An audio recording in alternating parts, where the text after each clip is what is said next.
Ni abanyeshuri n'abarezi bo ku rwunge rw'amashuri rwa Kamubuga bavuga ko batewe impungenge na bimwe mu byumba by'amashuri bishaje. Iyo turi kwiga imvura ikadusanga mu makarasi yacu turi kwigiramo, kubera no mu wa gatandatu baba bari kwiga tugeramo natwe turi guhenga imvura kugira ngo amashuri ataduhirimaho, twasanga bari kwiga twabasagararira amasomo bakayahagarika natwe twayahagaritse. Amashuri asa nk'aho ashaje cyane, aho igihe imvura iguye abana tubasohora bakajya mu yandi makarase asa nk'aho agerageza atashaje cyane. Amaperiyode umwana agenewe kwiga ntabwo yabona nk'uko bihagije, kubera ko iyo umwarimu avuyemo hinjiramo undi. Niba periyode yanjye nari ndimo imvura ikagwa bituma ya periyode ntayigisha muri cya gihe cyo kwimurira abandi bana mu byumba. Bavuga kandi ko ubucucike mu ishuri no kubura intebe zihagije bigira ingaruka ku itangwa ry'amasomo bikadindiza n'ireme ry'uburezi. Niba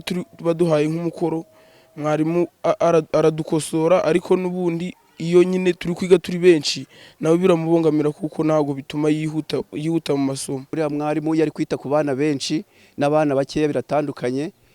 Ushobora kuba watanga assessment nyinshi bitewe n'abana bakeya kugira ngo bakosore, ariko ufite abana benshi na mwarimu biramugora. Umuyobozi w'urwunge rw'amashuri rwa Kamubuga, Pasteur Vena Karerangabo, yemeza ko iki kibazo kibahangayikishije kandi ko cyagiye gitangwaho raporo mu nzego zibishinzwe.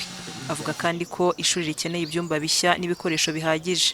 Ni ibyumba 12 bishaje cyane, aho abana iyo imvura iguye turahangayika.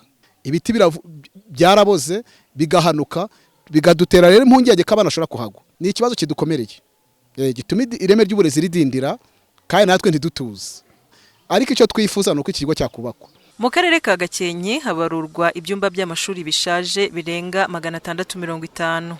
Muri byo 280 bizasenywa hubakwa ibindi, mu gihe 360 biteganyijwe kuvugururwa nk'uko bisobanurwa na Niyonsenga Aime François, umuyobozi w'akarere wungirije ushinzwe iterambere ry'ubukungu.